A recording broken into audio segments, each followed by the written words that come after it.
Some of us read for escapism, to escape the world that we're living in, where things are just a bit gloomy, a bit stressful, and things are getting a bit too much. So we can escape into worlds where things are darker, more stressful, and even more wild than our current predicament. But whatever our reason for reading is, when you want to dive into just the full human experience, the full spectrum of feelings, emotions, and everything that you can go through, and you want to taste the darker side, dark fantasy is just the place for it. Whether you want to explore the themes of war and its repercussions and what it can do to a human, or you want to imagine being an assassin running around a city messing shit up, there's a place for you in dark fantasy and there's something for you.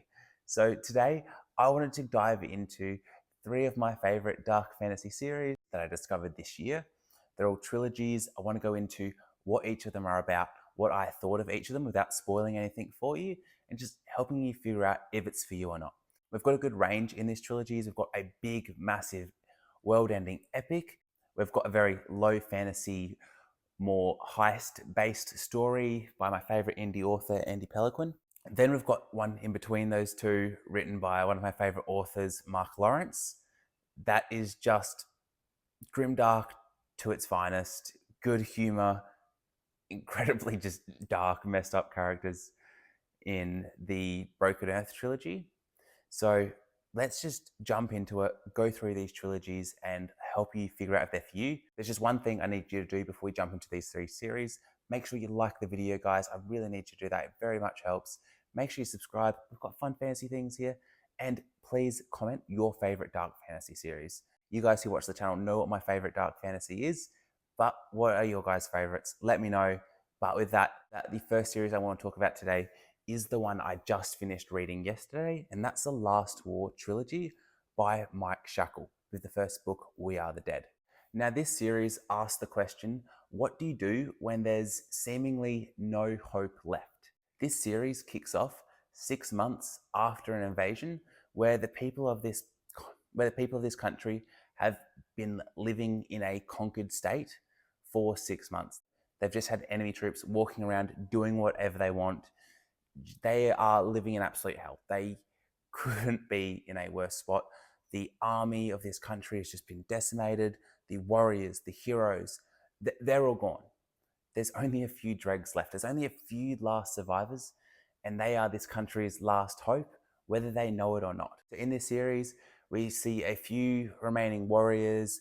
We see people, just regular people from the streets, coming together, or not so much coming together, working together or working towards trying to free their country. There's one last little thread of hope, and we just see everyone just from any part of life just being warped and jaded from this war, but still holding out hope and doing that last little thing they can to try and free their country. It's very bleak, it's very dark. The events of this series are dark and grim, but there's just that little bit of hope. I'm going to try to make it to tomorrow. I'm going to try to do this thing for the person next to me. And it's a very strong book series, seeing Mike Shackle's thought experiment of how people would be living in a state that's living in a country that has been conquered, where your enemies are just doing whatever they want to you. The themes on conquering are very interesting, particularly in the first book. But the series as a whole is a very fun, epic fantasy. There is a huge world. There is magic. There's a ton of action.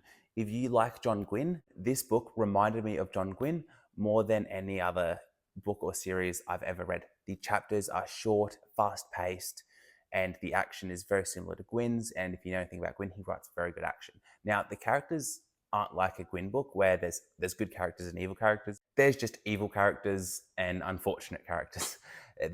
Our heroes in this book, our people we are cheering for, they aren't perfect people. They're just everyday people with their own flaws, and because they've been in such bad situations, they become incredibly jaded. Now, some of them go through some incredible character journeys. The character arcs in this book are very well done, very interesting, seeing the characters grow through this time of conquering, through this time of fighting back, and seeing how they don't just turn to good people. No, they're in bad situations. They just turn from one form of messed up to another form of messed up that is a bit more capable at doing what they need to do. And just really interesting character arcs. And then coming back to the John Gwynne similarities, the pacing in these books, very fast. So there's the shorter chapters to keep your eyes glued to the page. But this first book is broken up into 8 sections for 8 days. This whole book takes place across 8 days. The next book takes place across the same, maybe even less. And then the last book is a lot bigger and it's drawn out a lot more. But still, again, it moves on very quickly. My only critique I had for this whole series was there was maybe just a bit too much action. I got a little bit of action fatigue, but that's more a me thing. I've been probably just reading a little bit too many action-heavy books, and I just needed to step away from action before I read the last book. I didn't have that complaint when I read the first one. I absolutely loved the first one. This was an incredible read. I would recommend avoiding the audiobooks for the Last War Trilogy. The narrator gives these characters who are very dark and jaded very happy, cutesy voices, and it just doesn't work. These are mature, messed up people. They do not need cutesy voices. They need jaded, rough voices. But I would highly recommend the series. Now, moving on to the second series I want to recommend today, and that's the Queen of Thieves trilogy by Andy Peloquin. Now, a little backstory here. I have talked about this series quite a bit on the channel, but that was a very long time ago when I first started the channel. And Andy was the first author to reach out to me and offer to send me his books. And I was like, oh yeah, I'd love that. Check out these books. And I had no expectations. I saw some pretty covers and I was like, that does look interesting to me, but I was very apprehensive, but I gave it a go. And I read this first trilogy within a month. And if you watch my monthly wrap-up videos, you'll know I very rarely binge a series in one go, but with these books, I could not put them down. I've read 9 of Andy's books this year because his writing is just so fun and easy to read. Whenever I'm just needing a palate cleanse, whenever I'm needing just some easy, fun reading, I go into Andy's books. Now, easy and fun is a term I use for his reading, but not always for Queen of Thieves, as there are some very dark, sad, grim moments in The Child of the Night Guild in particular, as this is Andy's grimmest series. But what is this about? What makes it so bingeable, and is it going to be for you? So, the Queen of Thieves trilogy is our low fantasy story. There's not too much magic in this story. We are just set in a medieval sort of time frame, and this story takes place primarily in one main city.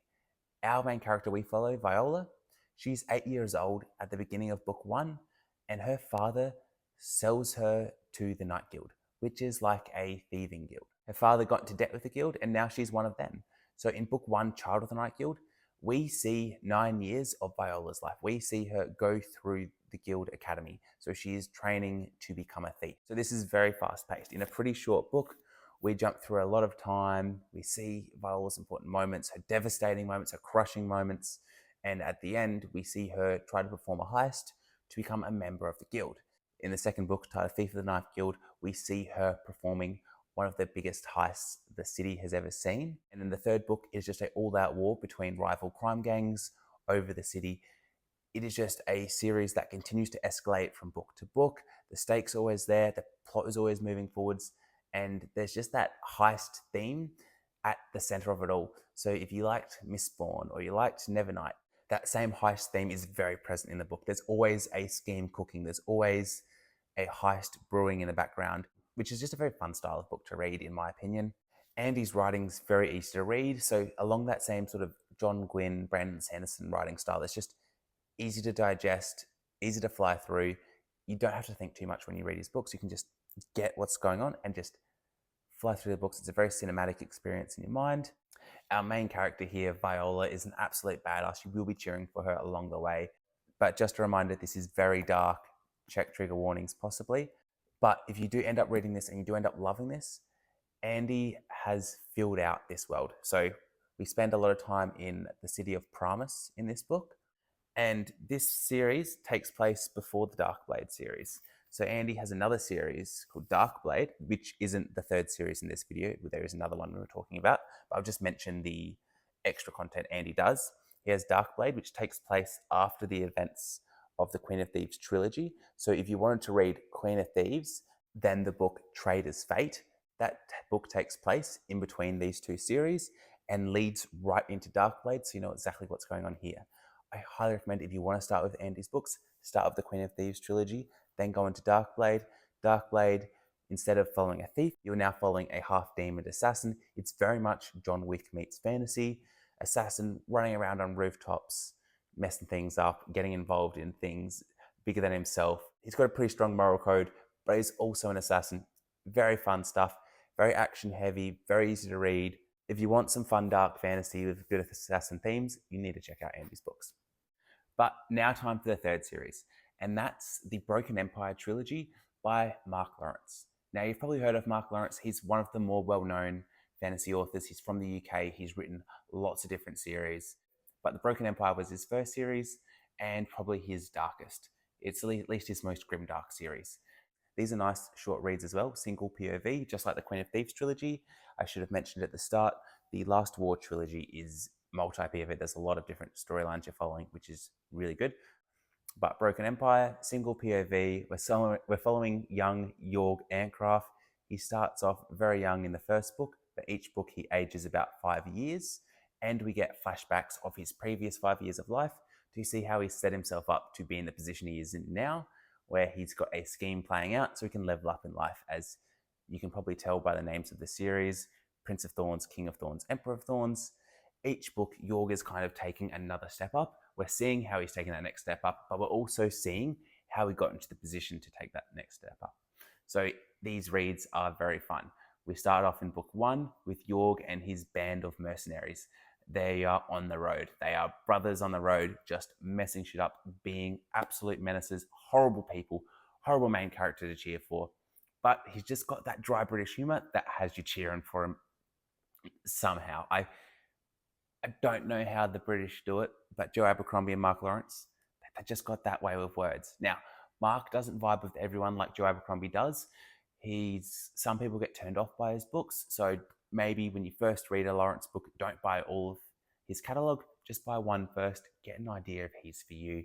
I really like the way he writes and his humour. It just vibes with my brain, but for some people it doesn't chime. But back to our merry band of horrible mercenaries. They are in a post-apocalyptic Europe. Something happened about 1,000 years ago where there was a really advanced technology society, and now everything's just been sent back, so it's basically medieval time. But there's still hints of that technologically advanced society around. So there's bits of technology show up and some weird magic things revolving around that appear. I really liked this setting. I really liked that post-apocalyptic feel. But we're in a medieval Europe. There is a bunch of little kingdoms now that are separate, and Jorg is just trying to level up, trying to get a kingdom, trying to unite some more, fighting back against some people. And each book only takes place over a short time frame, seeing Jorg take his step up, but we get flashbacks of those 5 years of seeing everything that he did to be able to take that step up. And it just makes for a really fun read, jumping between the two times, seeing, oh, that's how he planned that. And it's got that same sort of heist feel, not where it's a heist, but there's just a scheme playing out. There's a mystery unfolding throughout the book where you get that big reveal and that's how he did it at the end, which is incredibly fun. And if you are looking for fun dark fantasy with a morally ambiguous main character, I would recommend this series. The audiobook for this one is also really well done. And I should mention the audiobook for the Queen of Thieves trilogy. You can get that in Audible as an omnibus edition. So you can get all 3 books in one, which is very handy if you're just looking for an affordable read. It's not the best audiobook, but it's not the best audiobook. The audio is a little tinny, but the voice is appropriate for the character. So if I was to rank the audiobook experiences of these 3 series, it'd be Broken Empire, Queen of Thieves, and then way down the bottom, The Last War. If I was to rate my thoughts on each of these series, I'd probably go Last War, Queen of Thieves, Broken Empire, but I do rate them all highly. I do think these are all trilogies worth checking out if you like dark fantasy. See, they all have their own unique flavors, so they're all quite different to each other despite being in that same subcategory. But thank you so much for watching this video. If you haven't already, make sure you like the video. Let me know your favorite dark fantasy. What do I need to check out? And have a great day, guys.